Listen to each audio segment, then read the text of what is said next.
Welcome to the Painter Marketing Mastermind podcast, a show created to help painting company owners build a thriving painting business that does well over $1 million in annual revenue. I'm your host, Brandon Pierpont, founder of Painter Marketing Pros and creator of the popular PCA educational series, Learn, Do, Grow, Marketing for Painters. In each episode, I'll be sharing proven tips, strategies, and processes from leading experts in the industry on how they found success in their painting business. We will be interviewing owners of the most successful painting companies in North America and learning from their experiences. In this series, titled A Painter's Dream, Jason Paris will be discussing what makes the painting industry so attractive to ambitious entrepreneurs and how painting company owners can capitalize on current and future opportunities. It is a 4-part series. In episode 1, Jason discussed macroeconomic trends and how the ebbs and flows of the economy should affect decision-making and planning within your painting company. In episode 2, Jason dove into the influx of young talent into the industry and what that means for all painting company owners. In episode 3, this episode, Jason will outline what you need to do in order to make your painting company sellable, allowing you the option for a lucrative exit. And in the final episode, episode 4, Jason will elaborate on his philosophies of business and how they apply to you and your painting company. If you want to ask Jason questions related to anything in this podcast series, you can do so in our exclusive Painter Marketing Mastermind podcast forum on Facebook. Just search for Painter Marketing Mastermind podcast forum on Facebook and request to join the group. Or type in the URL facebook.com/groups/Painter Marketing Mastermind. Again, that URL is facebook.com/groups/Painter Marketing Mastermind. There you can ask Jason questions directly by tagging him with your question so you can see how anything discussed here applies to your particular painting company. Jason is the chair of the board of directors of the PCA and founder of Paris Painting, the most successful painting company that Painter Marketing Pros has worked with to date. Jason, thank you for conducting this great series for us. That's a great intro. Here we are. It's always that half-hour intro, right? But we get through it, and it allows you the opportunity to take a little nap. Yep, they're good reps. Good reps. Yeah. All right. So Jason, how do you sell a painting company? What do you have to do to make that work? So we talked about kind of the genesis of this is starting with the end in mind. And so that's a little counterintuitive to most trades-based companies. It's kind of most people enter the trades, as we talked about in our last series or last episode, by finding it, not seeking it, right? So very few people are thinking about all the options available to them on the platter of graduating with a business degree and choosing to start a trades-based company, a painting company. Most people, the origin story is painted with my family or painting at college, and then fell into it, right? For a variety of reasons. They didn't want to pass a drug test or didn't want to work for anybody, right? Didn't want a boss. You can be your own boss in that sense. So that's kind of the genesis of this. If you're going to be intentional, starting with the end in mind, you need to think about what you are going to create, right? And what you're ultimately going for. This is based off of Stephen Covey's 7 Habits of Highly Effective People. This would be habit number 2. That idea that everything is created twice. First gets created mentally in your mind, and then it gets created physically or practically in the world or however you're creating it. So you want to think about, what do you want this business to look like? What are the end days going to look like? What is the end? And then once you have an established vision, you can start to make decisions that move you closer to that vision as opposed to farther away. We kind of have like the hook of a lucrative exit, right? The reality is the exit can look, there's many, many different ways that an exit can look for a founder or a business owner. Selling the company, you can sell it outright, right, and get a one-time cash payout. And we'll talk through all the factors that go into evaluation, typically, whether you're working with a broker or anybody else. But maybe you want to sell it to your children, right? Yeah. And it's like, well, how does this become something that's actually valuable for them to take on? Or maybe you want to sell it to some of your staff that you're building up, right? So you're going to build up a president who's going to take over the company once you're ready to retire, and whether they do a full buyout or a partial buyout or majority buyout, how do you build something that's actually going to hold inherent value for that individual, right? And now the dollar price is one aspect. The dollar price is really a reflection of what is actually important, which is stable passive income, right? So if you're going to build a company to have a lucrative exit, I think the most lucrative exit you can have is one that continues to spit out cash in a stable, passive way, right? You can always sell your company outright.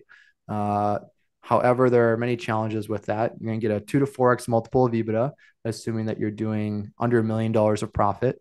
You can get a little bit higher when we start to do a little bit more, because that inherently is going to have more management structure, which gives us the end goal of stable passive income. But you get that 2 to 4x multiple.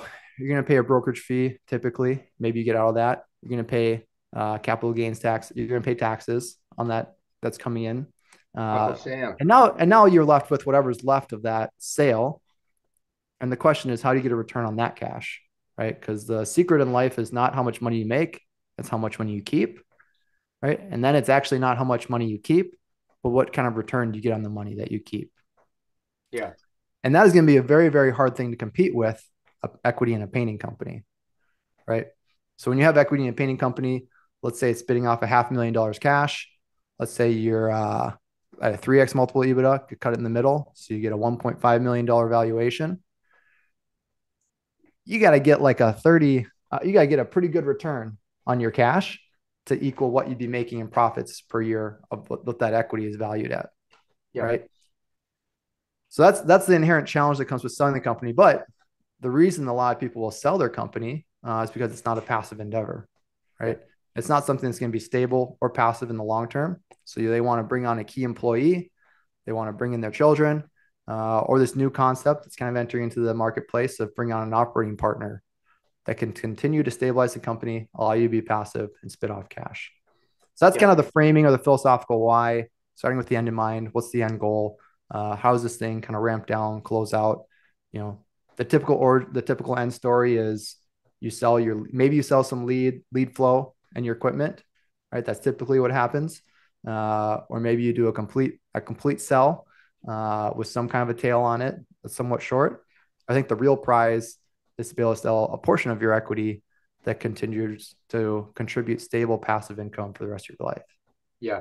Yeah. So I want to circle back to a couple of those things because, Jason, you move fast. So EBITDA is earnings before interest, taxes, depreciation. Fancy way of saving profits. Painting companies actually aren't that complicated. So we say EBITDA like we're an agricultural or manufacturing. Private equity firm. We're a private equity firm over here. This is how businesses are traded, right? They're traded based off of a multiple of profits.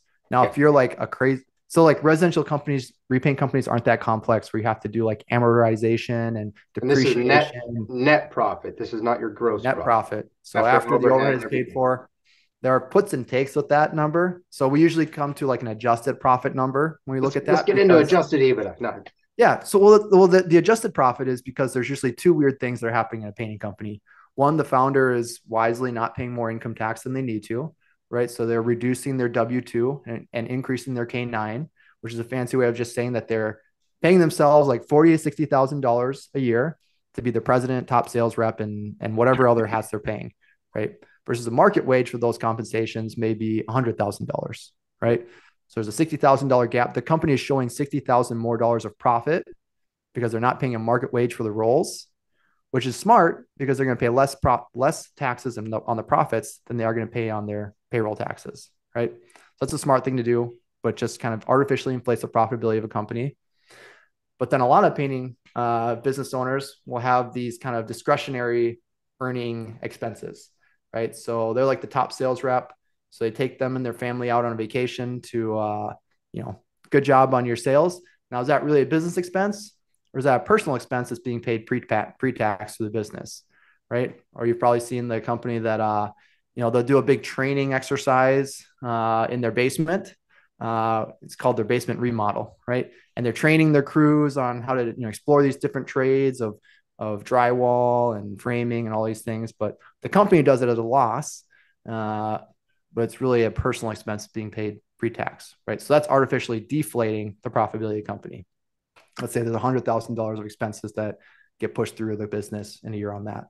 So you've got $60,000 that's artificially inflating, $100,000 that's artificially deflating, right? You net that out. You've got about $40,000 that you want to deflate the profits to show a true adjusted EBITDA. Yeah. And I want to also, I'll just say, yeah, there's a lot there. I think that's awesome. And obviously if anyone has questions on this, everything he says makes perfect sense, but maybe if you're listening, maybe you don't have a financial background, you kind of, if you're lost a little bit, just tag him in the group, tag him in the Facebook group, and Jason will be, I think he'll be happy to answer. But I want to touch on this idea of passive income too, because I was actually thinking that when you said, the reason people want to get out of the company is I think a lot of the reason is they kind of get tired of working there. But if you set the company up, you don't really have to keep working there, and you can still benefit from it. Right. So that's the golden prize, right? The golden prize of capitalism is stable passive income, right? And how do you grow that? And so that's a hard thing to achieve. Very, very few companies achieve that on their own. Most do it through some form of partnership, where that's giving key incentives or equity to the stakeholders of the company. So people that you're bringing up within your company. Sometimes people will bring family members in, or if there's a domain expert in the industry, they may take on an operating partner on a fractionalized role. Those are all different options on how you achieve that stable passive income. But it's really about, and this is how companies ultimately are valued. If we'll get to the different variables and factors, but it's ultimately what is the likely performance of future profits, right? How certain are those future profits, right? And so there are different things that are going to be drivers and restrainers on that, right? By far the number one. So this is like the most important thing if you're looking to just set your company up for success, make your company enticing to be bought, whether it's on a full purchase or a partial purchase. Or if you're going to be buying a company, this is ultimately what you would be buying. This is like the real value is the core management in place and planning to continue for the foreseeable future, right? Is this a company that's going to manage and run itself? Or is this a company that needs people to step in and manage it after the purchase, right? And that is like almost all painting company purchases transactions, right? All the ones that I've been a part of, all the ones that I've seen, consulted on, or came in on the back end and told them, yep, you got a really bad deal. That was a bad purchase. Now you're stuck and I can't help you. They're coming in and they are running the company, right? The purchaser is coming in and running the company. Maybe there's a few key roles in place, but typically it's not a stable passive asset. That's the number one driver of valuation is the core management team in place. Do they plan on continuing for the foreseeable future, right? What is the flight risk of those core people involved is what you would want to take a look at. Yeah. And that's great, because it's also, when we're talking about this past, let's say the trailing 12-month profitability, the EBITDA, and how it's going to sell maybe 2 to 3 to 4 times, depending on where you're at. The reason that they're paying that is not because of the past 12 months, right? You're already taking working capital, whatever cash you have in the business, that's already being accounted for in the purchase price. Why they're focused on the past 12 months or 24 months is because that's an indicator of the likely, next 3 to 5 years. Yeah. That'd probably be the number two driver, right? So number one is the management team in place. Number two is how stable and how diversified are the profits, right? So diversified is important. So stable. So we're stable. It's kind of like, last year we made $1 million in profit. Awesome. The previous 3 years averaged $200,000, right? And you're like, that's like interesting. You want to dig into that, right? And then you might find out like, oh shoot, we had a 1-year spike because of a commercial project that was farmed for 3 years and it's not going to continue. Right? Yeah. That was a one-time thing. And so you're like, well, that's not really stable profits. Kind of on that same edge, how diversified are the profits, right? So are all your profits coming from one source or one target, or is it pretty well spread out? Or yeah. is any single source surpassing that 15% threshold of, hey, we have one relationship with a GC that's 30% of our profits? That's not very diversified. It just inherently brings more question and more uncertainty when you look to purchase an asset or sell it, right? What is the likelihood of continued performance of the profits? It's not very diversified. You would call that a little higher risk than something that has more diversity in it. Yeah. Yeah. And risk is always going to reduce. People need a higher return to take on risk, like the stock market or anything else. The riskier it is, the higher return they need. And the way that they get a higher return is that they pay you a lower purchase price. Yep. Yeah. That would be like your ROE, your return on equity, right? And that there's 2 ways to move that lever. One of the ways you would move the lever is on the purchase price, right? And just accurately reflecting it. Kind of number 3, I'd say there's like 4. There's a million different ways, but we'll just talk about 4. Third would be account-based revenues, or just the likelihood of consistent revenues continuing to be incurred for the foreseeable future, right? So if you like an account is like a account means a lot of different things to a lot of different people, as one of my colleagues likes to say. But you could say repeat referral work would be like the most valuable account that you can look at, right? So if you have a company that has a great reputation, have a high amount of referral and repeat, that's a channel account that's pretty consistent, that's likely to continue for the foreseeable future, right? If you like have this weird Google hack that's getting you, 30% of your revenue, that's gonna introduce a little more uncertainty into this asset, because Google's going to change their algorithm, likely in the next 18 months. And so then you have to, you look at the past history of, is this a company that innovates consistently and stays up with the current trends, or is this an anomaly that we're walking into right now that could introduce some risk? Yeah, and I want to kind of dive into number 3 a little bit. So this account-based revenues, the consistent repeat referral, those are going to be the best kinds of leads. So if you're good at cultivating and obtaining those, that's good. What do you think about just a customer list in general? How valuable is that?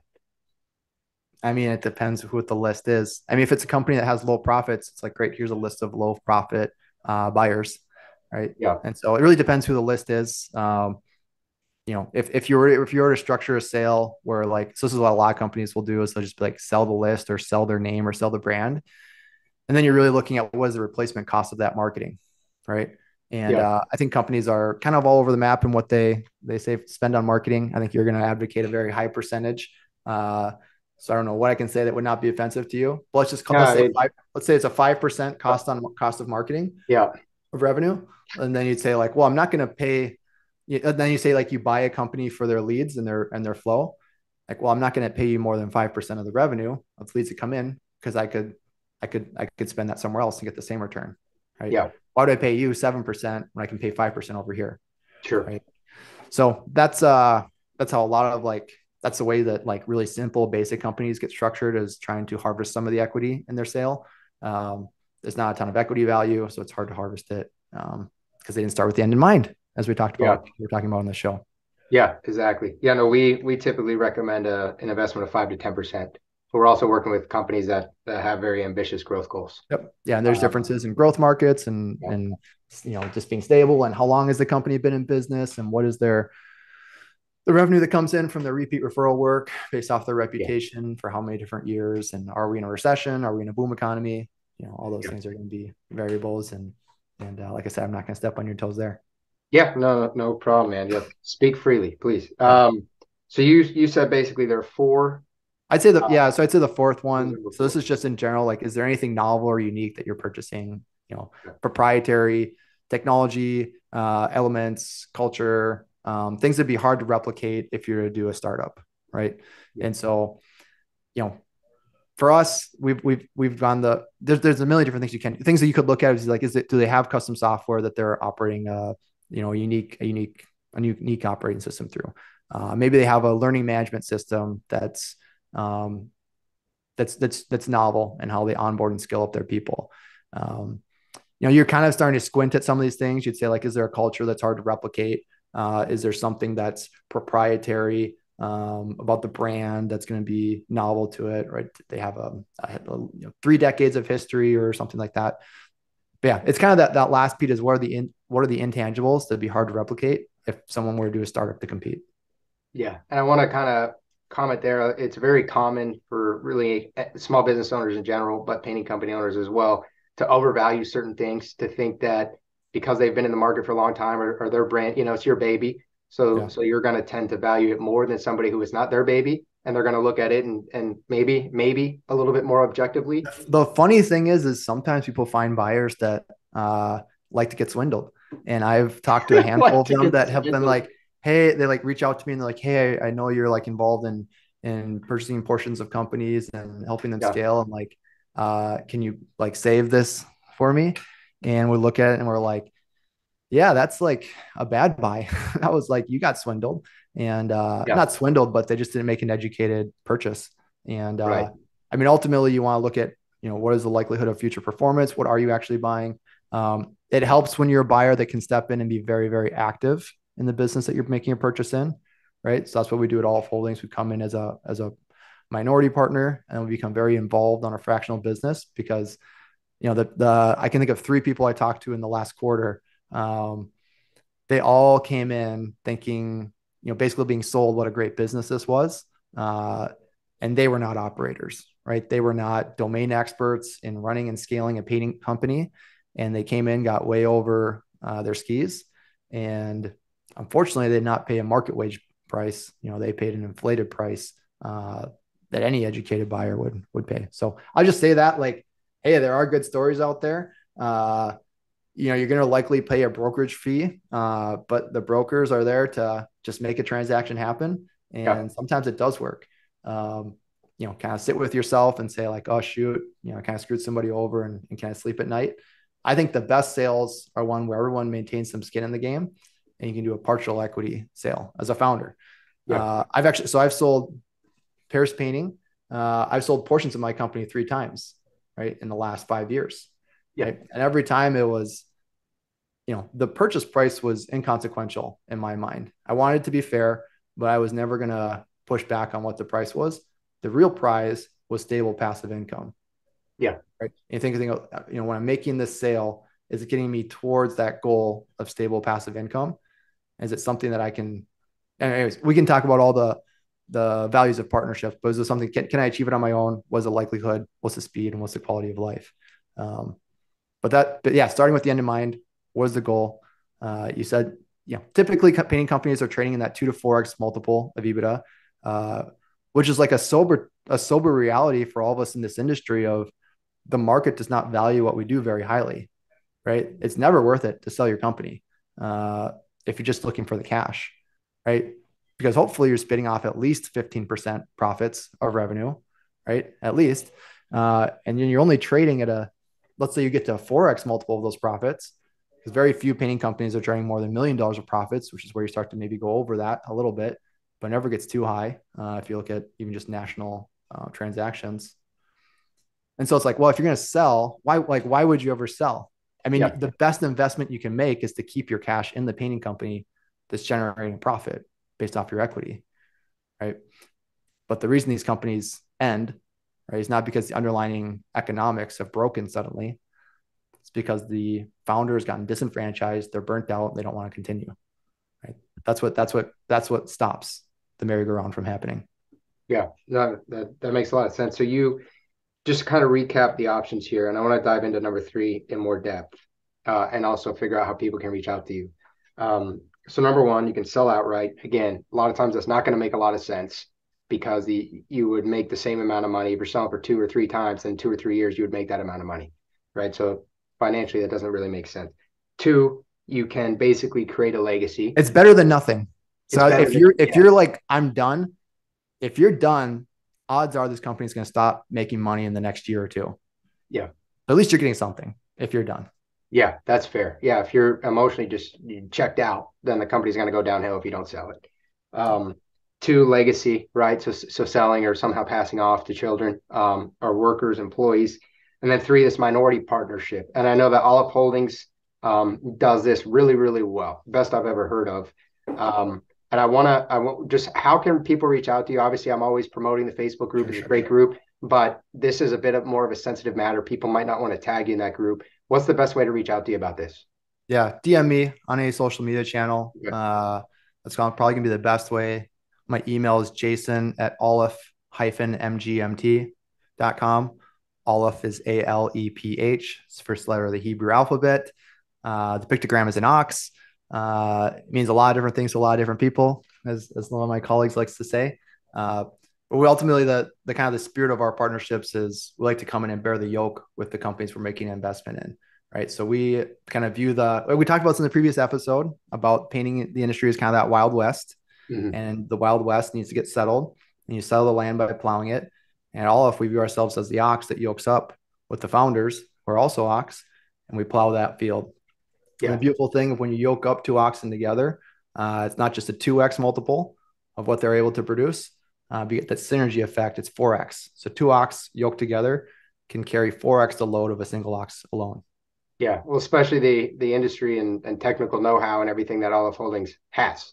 So this is like 101 if you're looking to partner in any industry, right? You want to say, What is the likelihood that I'm going to get there? Does this partner carry some domain expertise that I don't currently have, right? That's going to get me there faster, with a higher likelihood of success, and with a lower incident of mental or emotional trauma, right? So if you can find someone that's a domain expert, that's willing to be active in your company, that's kind of like the golden option of taking on a partner. Below that would be someone who's strictly advisory. But at that point, you're really hiring a coach, but you have a coach with skin in the game, so that's not a bad option. And then probably the lowest tier would be dumb money, right? Especially in painting, because painting is not a very capital intensive business. But there are other industries where that makes a ton of sense, where you say, hey, I just need someone to bring the cash. That's actually really important in this business. I don't need your advice. I don't need you to be active. I just need your cash, right? Yeah. But for a painting company, if you can have someone that brings skin in the game, is going to help pour some gasoline on the fire for growth. Also, is a domain expert, so has been there, done that recently, and then is willing to be active and engaged in your company, right? Has built the bandwidth, has built the infrastructure to take active roles in these companies to fill the gaps that you as a founder probably have, right? Because most founders don't lack knowledge. They know what to do. They're not going to do it. Yeah. It kind of have to be a jack of all trades when you start a company. But then hire all-star players. We talked a lot about the team, I think, last time. So valuation, to recap, because I also have a follow-up question for you. Valuation, number one, likely performance of future profits, one of the most important. Number two, stable and diversified revenue. If all your revenue, or a lot of over 15% is coming from one customer, well, then that's concentrated and it's risky, because if you lose that customer, you lose a lot of revenue.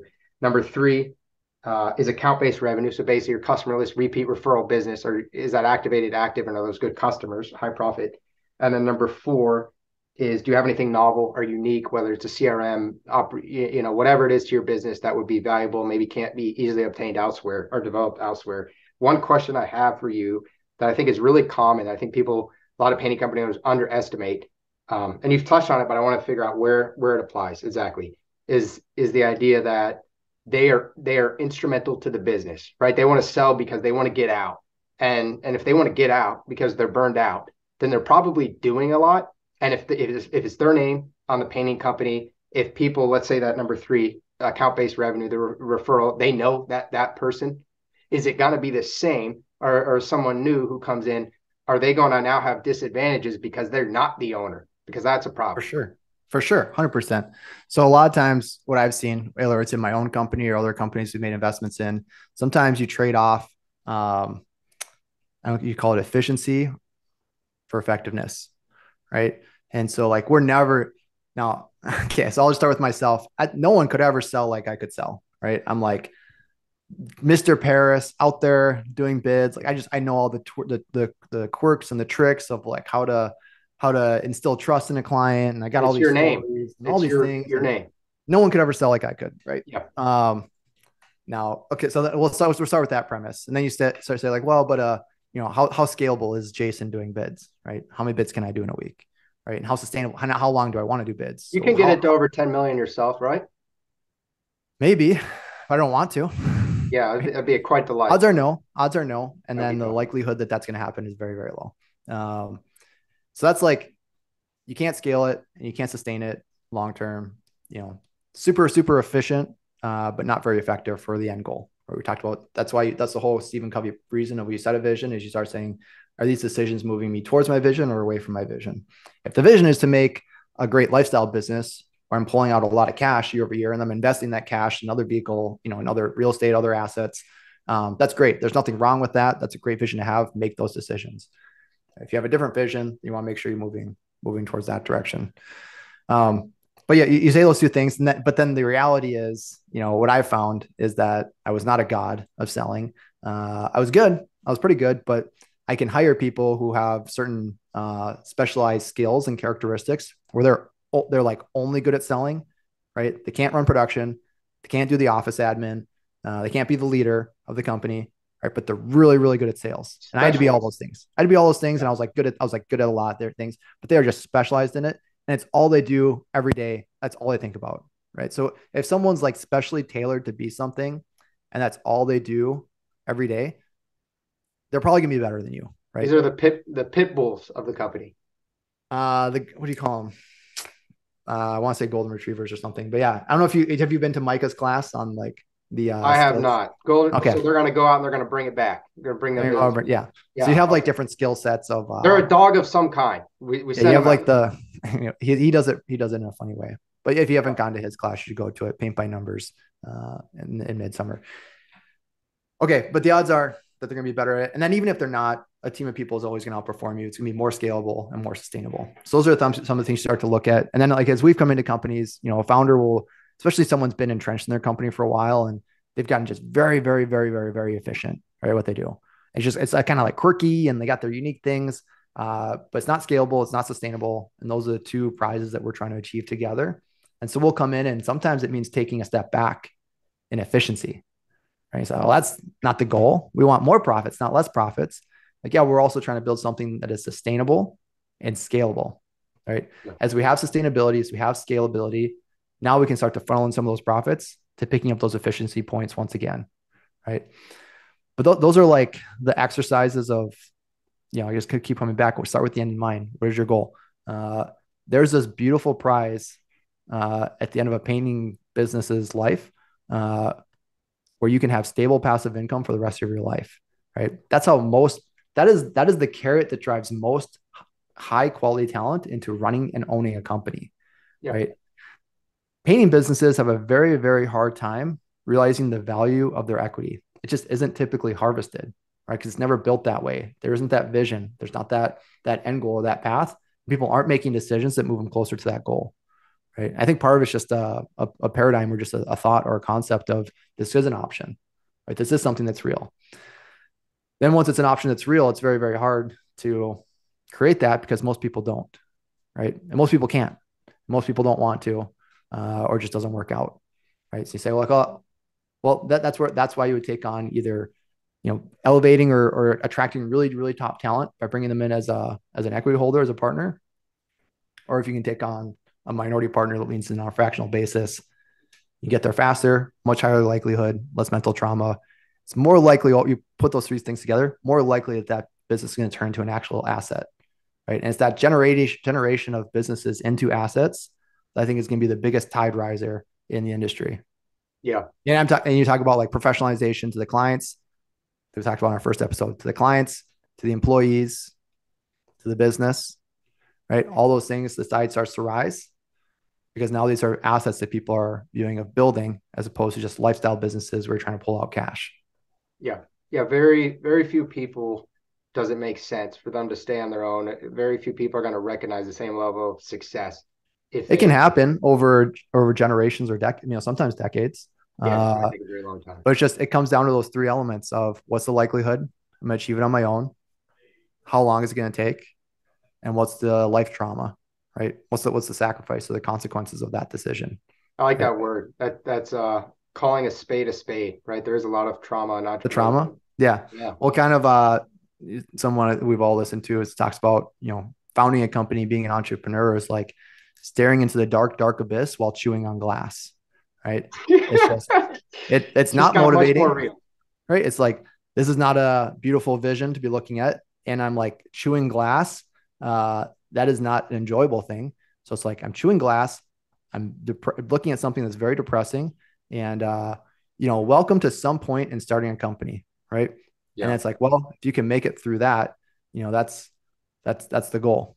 And there are many of those tranches on the way to professionalization. Right. So as companies scale up, largely driven by, you'd say like the infrastructure, maximization of the infrastructure and then re-ending up, but it's never a linear growth of profits, stability, well-being. It's like you go up, then you go down. And you got to grow through that tranche right here. So you go up, down, up. You got to grow through that tranche until you start to feel like the end of the world. It can feel like you're losing it all when you hit that tranche. And you got to go through that 4 or 5 times, right? There's these different ante-up points in scaling a business to stability. We can start to afford all the infrastructure roles that don't necessitate the day-to-day involvement of a single founder or owner. Yeah. I want to also touch, I try not to make this podcast too inspirational, but I also think this is actually really effective and important. This Stephen Covey, 7 Habits of Highly Successful People. this idea that you have to accomplish something twice because, Yeah. and I'm guilty of this too. I just go out and try to do it, but you need to almost materialize your reality. So you have to create that reality inside your head and what it looks like. And then your odds of creating it in the actual physical world are far superior. Yeah. So I'm a big fan of vision boards in every area of your life, right? But just clearly mapping out, what is this going to look like, right? What do I want this to look like? Is it real? Is it tangible? Get quirky or weird, as I think would you say you confessed to calling me weird or something on another podcast? I confess, yes, I have a podcast with Chad Shermer of the Yeah. PCA, First Industry Partner Series podcast, and I called you a weirdo. Yeah. And So be a weirdo. like, oh, maybe I shouldn't have done that. But no, people don't really have magazines now, but go online, get some pictures, cut them out, piece them together, Photoshop your head on it, right? And put it on a dream board, create it visually. Like no one goes and builds a house or a city or a building or a company without first creating a blueprint, right? Yeah. It's chaos, right? And now to the extent that the blueprint is adaptable and malleable, that's going to change based on the time horizon of your vision, right? So if it's 20-year, you're getting real generic, right? These are not like SMART goals. This is how it feels and how it looks and what the destination is. As you get closer and closer, you're starting to get more and more of a specific, measurable, actionable, realistic time phase goal towards highly measurable. But the farther out, don't be when you're setting the long-term vision. This is kind of like a little tangent support. Setting a long-term vision, don't be afraid to get a little mercurial, right? A little hazy, a little soft, because the odds that it's going to be that in 20 years is very, very low. But you do want to know what direction you're heading in. Let's touch, just for people who don't know what a SMART goal is. Can you walk us through that acronym? Sure. So I've some people use different words. I use specific, measurable, actionable, realistic, time phased. I think there's a different spin on that a lot of people use. Specific would mean, is this a goal that is clearly defined, right? Is it like a generic, like, I think I just want to be good. So like it's almost, I think this will be released around New Year's time, but so let's talk about like fitness goals, right? So specific would be, I want to run a marathon, right? It's very specific. It's not, I don't want to be good at running. It's like specific is what I want to do. Measurable would be like, well, do I know if it's a success or not? So a marathon is very measurable. It's 26.2 miles. Running is a little vague, right? Like most people start running versus walking around, I think it's 13 minutes a mile, give or take. So you could say like, well, here's a time constraint that I want to do the marathon in. I don't know the math on that. 26.2 times 13, just figure it out, right? Let's say it's a 4-hour goal. So you have specific, you have measurable. Is this actionable? Is this a goal I can take action on, right? Is it something it's basically another way of saying, do I have control over this goal, right? Well, yeah, you can do an exercise routine. You can get into a running plan. You can do, eat well, all those different soft skills. It's not something that's just up to the world to dictate if it's going to happen or not. Right? If you say like, I have a specific goal if I want, an asteroid to hit Brazil, right? Why would you want that? Who knows? But that's not within my control, right? That's not something I can take an action on. Yeah. Right? Realistic would be like, is this a goal that's within the realm of your achievement? Right? You have a past history of achieving this goal. If you've never run a marathon, maybe if you've never run a 5K, a 4-hour marathon might be a little tough. Maybe you just want to say, I want to finish a marathon. Maybe it's 5 hours. Maybe it's 6 hours. Maybe you're walking a good portion of it. Right. Yeah. A 2-hour marathon would not be realistic for pretty much almost most people. I think maybe that is the mark that hasn't been hit yet. So it's like, well, don't set a goal that's unrealistic. Right. The last one is time phased. Right. So it's like, I want to run a marathon under 4 hours. In your life is the time. That's fine.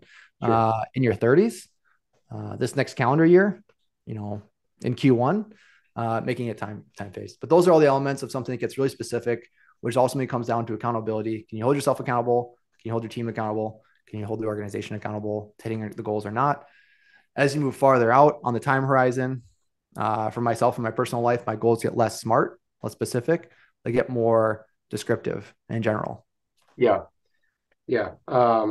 Setting goals that don't have those attributes tend to basically be irrelevant, right? Yeah, they're not goals, they're objectives, right? Yeah. So these are like destinations or directions, right? And then goals are the guideposts on the way there. So you know very clearly, am I moving in that direction, right, or not? But yeah, goals should be if it's not SMART, It's not a goal. It's like a description. Yeah, and be measuring it. There's another saying I like: what you measure expands, right? So if you're actually measuring it and focused on it, that means that's where your focus is. And Yep. we recently filmed an episode with Brad Ellison of Ellison Painting. He's very focused on sales numbers, so his sales numbers grew, right? Yeah. Wherever your focus is, you tend to succeed there. So we have Paris painting here. We like alliterations. I like you treasure what you measure, right? Okay. That alliteration. So whatever you're measuring, that's ultimately what you're going to be treasuring. And kind of look at where your mental bandwidth is and what you're focused on. And that's a good mirror to reflect on kind of what you treasure in your life. Yeah. Okay. So we've talked a lot about how you value a painting company, the important attributes, some of the downfalls of painting companies that are, the majority of painting companies. I want to kind of get to the nitty gritty of this. If somebody's listening and they're early on in their painting, or they've been going for a while, but they don't really feel like they're there, what steps should they take? And my guess is this is going to probably lead into systems or processes or something like that. But what steps can they take today over the next year to try to change this? Yeah. So like the foundation of any company is know your numbers, right? You kind of say like getting that compass in place would be step number one, right? So do you know your numbers? Do you have KPIs? Do you know if you're profitable or not? Do you know what kind of jobs are profitable? What your sales metrics looks like? What are your marketing things? That'd be step number one. And then you're kind of like on the race getting your core three in place, right? And so your core three would be, someone who's heading up marketing and sales, someone who's heading up, production and coordination. And then it's kind of like your office admin person, right? Those are like the core three of a company. And then I just say from a residential repaint company, you're probably getting pretty close to that $3 million mark. We can start to afford some of that infrastructure, right? Yeah. Now you have like the base. That's like startup rush number one, right? The sprint to 3 million or whatever the number is to afford those infrastructure pieces, right? Now you're looking at, how do I start to grow? How do I start to scale, right? Kind of in that 3 to 5. So now you're looking at, how do you recruit top talent? You can start to build a foundation to scale. You're formalizing your coaching because now you're not just getting key people in key seats, but you're really getting the productivity out of them. Right. So you're really coaching up those roles, coaching up those people, how do you get everyone to adopt the systems and implement it to their fullest. Right. Then after 5 million, now you're kind of throttling the growth a little bit. You're really looking for stable, consistent cash flow and a healthy net margin. Right. Now you're starting to like scale in a very healthy way. Now you're not just interested in affording the revenue to pull out cash. You're really interested in how stable and passive is that cash going to be over the long term. Yeah.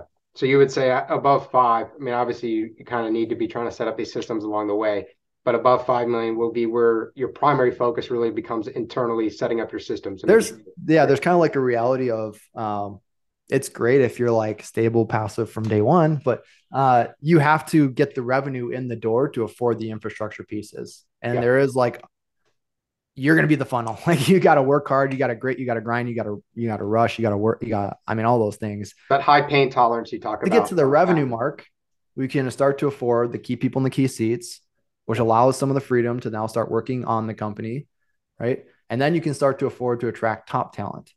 Right. Then once you get the top talent in the door, now you want to really put an emphasis on coaching and development because you want to get the maximum ROI from every role in your company. Right. But it's kind of like, that concept of specializing versus generalizing. So this is like, let's say you have a vision to specialize in just painting white kitchen cabinets, right? And that's like all you want to do, but you can't afford to just do that because you don't have the revenue to pay the bills. So now you're staining decks, you're painting fences, you're painting the outsides of houses, insides of houses. Suddenly you have more demand for your services than you have capacity to achieve. So you start cutting out the stuff that doesn't fit your vision, right? So now you're not staining decks or painting fences, right? And pretty soon you're not painting the outside of houses, right? And then pretty soon you're not painting ceilings. Then you're not painting walls. And then you're not painting any other trim in the house. And then you're not painting cabinets unless they're white, right? But you can't afford to do that day one because you likely don't have the revenue coming in the door to survive. Yeah. And what point you start to shear stuff off or cut stuff off is going to be dependent on your capacity, right? And your vision. Yeah. I mean, you're talking about really streamlining the operations here, simplifying to scale.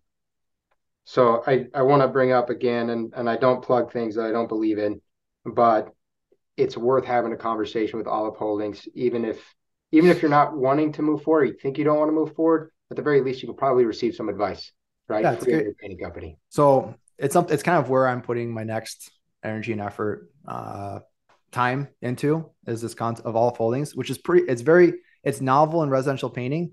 It's not novel in the economy at whole, right? Yeah. There's a Here's a blueprint group here of that you're following and you're bringing right. into this industry. Here's a group of domain experts that have very recently, scaled and stabilized a painting company, right, to where the equity holders can be completely passive in the business, right? And we've now built out the bandwidth and infrastructure to lean into other painting companies on a fractionalized role, Yeah. right? We do that by making investments, getting skin in the game, and now having a mutual incentive to both scale and stabilize that business, right? So it's pretty novel. There's no one else doing it. There's a lot of different types of this going out there. There's people that don't have skin in the game. There's the great option of like consultants and coaches, right, which do provide a gap to the industry, where they trade, service or advice for cash, but they aren't bought in the same way to see it through to integration, right? Yeah. Which is like the most important element of a company's stability and growth, is truly integrating, both the advice that gets laid out, Yeah. from my And experience. I want to explore what kinds of painting companies are a good fit for this. So it's kind of three avatars that we partner with and seen. And so we are recording this, so people know we're recording this at the end of 2022. Hopefully Yep. but this is getting released in or early, what year is it? Yeah, this gets released in early It was not 2023. recorded this morning. This is not live. This is not a live Not show. live. Yeah. Uh, so we came into the year with the goal of making three investments. So we wanted to find three companies we felt like were good fits to make investments in, that we could lean in on a fractionalized role. We ended up finding six that fit that category this year. And so, with that came a lot of investment in our bandwidth and infrastructure that can fill in those seats and start to fill those roles. But this was our first full year into it. And I don't think it's fully, entered the zeitgeist, or people have realized what's happening, because it is pretty novel. It is pretty unique. If I had this option, 5-6 years ago, I've been like, what? Like, Yeah. for sure, I want to engage in this. The companies that we ultimately look for, though, are, are you open to taking on a partner? Are you willing to make changes and adapt your company? Do we have the shared vision of stable passive income for the rest of our lives? Right. If that's not a shared vision, it's not a good fit. There's kind of three people we've partnered with. We've partnered with people that are pretty early on in their journey. So I'd say minimum threshold is maybe $750,000 in revenue. And that's really us taking a flyer on the individual, right? The founder and the driver. But we've done that. And then we've more than 2x their company in 1 year together, both them and us. Yeah. We've partnered with people that are kind of stagnating. So they've been in business for 20 years. They've achieved great success, phenomenal lifestyle business, but they know that they're not the person to take it to the next level. And they see the opportunity in their team. So they decide to go to the outside market, find an operational partner that can lean in and help scale their business. Right. And then the third avatar would be someone, there's two people we've talked to with this, but they're looking to exit the next 3 to 5 years. Right. And they see the path. They're going to sell their business for a one-time cash payout. But they're really intrigued by the option of maintaining a portion of the equity for the rest of their life, and getting a distribution from a business that's being operated by others. Yeah. Right. So it's kind of those. So there's like the philosophical alignment that needs to be there. And then there's the different stages of a company where we've seen it work well. But really it's more about, is that vision there? And then the question is, do you think you can do it on your own? Do you want to do it on your own? Right. And then are you willing to go through the sacrifice it's going to require? Right. Yeah. So those are kind of the three decision matrices that people go through. Again, if you're listening to this and you think this might be a fit, you'd like to discuss it, best way to reach Jason is by direct messaging him on social media, or you can also send him an email, jason@aleph-mgmt.com. Yeah, not everybody's a good fit too. And that's just calling a spade a spade. And I talk to a ton of painting companies every single week. And a lot of times it's just giving them advice. And I'm happy to do that too. And just say, first of all, what's your vision? So let's get clear on that. If somebody doesn't know their vision, that's like, let's get that figured out first, because now we're going to start making decisions that move you towards your vision. And that's a principle, whether it's in your business or your life or your marriage or your fitness. You need to know where you're going before you can start moving there. But yeah, I'm happy to talk to people. I'm pretty entrenched in the painting industry. Obviously, I've been around a lot of success. I've had a lot of success, and yeah, love making connections with painting contractors. Yeah, if you're listening to this and you haven't reached out to Jason, why wouldn't you? Right? Like this again, particular to the painting company, I would say very rarely in an industry can you reach out to thought leaders and leaders and most successful people in the industry in the country and have them just want to help you. That's kind of unique to painting. It's an underserved industry, so take advantage of it. It might be just a unique period in time. I just have a lot of bandwidth. I'm not active in the painting in Paris painting.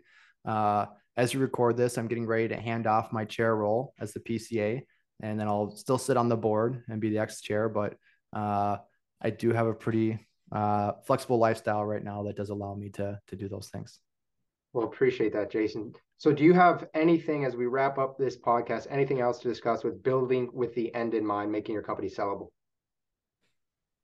So I kind of just want to recap, making sure you have a clear vision of where you want to get to and how important that is before you start doing action. So there's an old saying,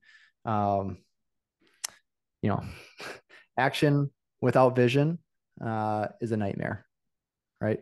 Now, vision without action is a daydream, but action without vision is a nightmare. And I think that's where a lot of people find themselves in entrepreneurship and small business ownership is the business owns them.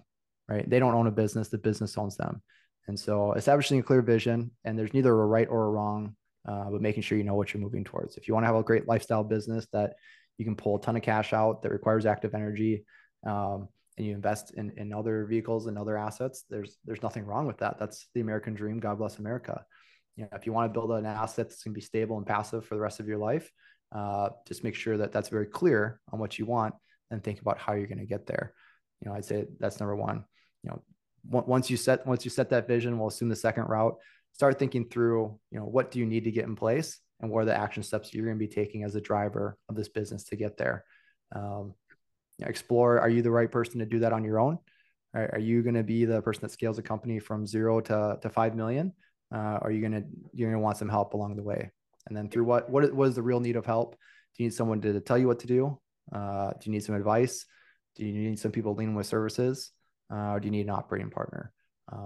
Those are kind of the different decision matrices that you want to go through. Yeah, I'd say the whole purpose of this podcast is starting with the end in mind, just getting that concept or that vision of, a lucrative sell-off is one option. Most of the market does not value painting companies to be super, super valuable, especially if you compare it to, any other industry, manufacturing, tech, medical, etc. But how could you turn this into a true asset that's going to be stable and passive for the rest of your life? That's really the end goal. That's like the golden liquidity moment of harvesting your equity. Yeah. And if you're kind of early on and you think that you're not yet potentially the right fit for Olive Holdings, there's a book by Michael Gerber, E-Myth Revisited. It's very popular. Check it out because that will also kind of show you what setting up systems and processes can do for you and how to do it. Yep. Great book. E-Myth is E-Myth, Traction, Rich Dad, Poor Dad. Those would be like the top three. Yeah. Rich Dad, Poor Dad changed my life. It's why eventually I have Painter Marketing Pros. Read it years ago. So there you go. Jason, thanks, man. This was an awesome episode 3. I'm kind of afraid of the next episode. I don't know what it's going to be. It's philosophies of business. I think it's going to be your favorite one. It's going to get real wild. Get some ayahuasca and it's going to be something else. Yeah. They think episode 2 was the Wild West. Wait till episode 4. So thank you for your time, Jason. Appreciate it, man. Awesome. Thanks, Brandon. If you want to learn more about the topics we discussed in this podcast and how you can use them to grow your painting business, visit paintermarketingpros.com/podcast for free training, as well as the ability to schedule a personalized strategy session for your painting company. Again, that URL is paintermarketingpros.com/podcast. Hey there, painting company owners. If you enjoyed today's episode, make sure you go ahead and hit that subscribe button. Give us your feedback. Let us know how we did. And also, if you're interested in taking your painting business to the next level, make sure you visit the Painter Marketing Pros website at paintermarketingpros.com to learn more about our services. You can also reach out to me directly by emailing me at brandon@paintermarketingpros.com, and I can give you personalized advice on growing your painting business. Until next time, keep growing.